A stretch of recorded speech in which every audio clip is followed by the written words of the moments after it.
Hili ni jiji la Mwanza lililopo ukanda wa Ziwa Victoria nchini Tanzania, mashariki mwa Afrika, likiwa na idadi ya watu 476,646 lenye ukubwa wa kilomita za mraba 1325 zilizofunikwa na maji, miamba, misitu, mapori na ardhi.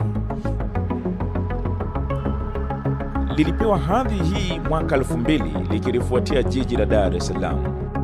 Kuwa kwake kunasukuma uhitaji wa upanuzi katika huduma mbalimbali, ongezeko la wakazi, matumizi ya rasilimali na mahitaji kuongezeka. Mkurugenzi wa jiji la Mwanza Kiomoni Kibamba anaelezea fursa mbalimbali zinazopatikana kutokana na ukuaji. Na Ziwa Victoria hapa pembeni, hasa wako na wavuvi ambao wakivua wanakwenda kuuza kwenye viwanda vya samaki, lakini pia tuna kina mama ambao wanafanya biashara ya samaki. Mitaji yao mikubwa tu, wako pale maeneo ya Kamanga.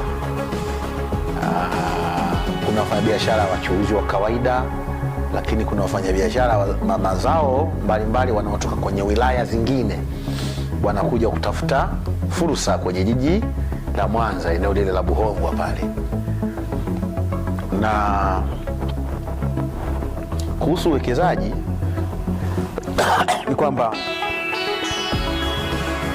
tunao maeneo mbalimbali ya kuwekeza ya viwanda. Tumetenga maeneo ya viwanda, eneo la Rwani Makula hivi yako maeneo ya viwanda kwa ajili ya kuwekeza.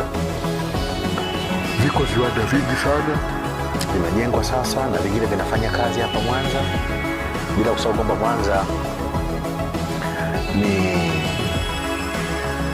mji unaopokea watu pia kutoka, ni hub ya kiuchumi kwenye nchi za Mashariki na Kati, kwa sababu kutokea Kenya ni karibu, Uganda ni karibu, tuna Lake Victoria huko tunakwenda huko. Kwa hiyo pia tumekuwa tunapokea wageni wengi kuja kuchukua bidhaa mbalimbali. Jiji hili ambalo wenyeji wake ni kabila la Wasukuma, ambalo shughuli kuu zikiwa ni biashara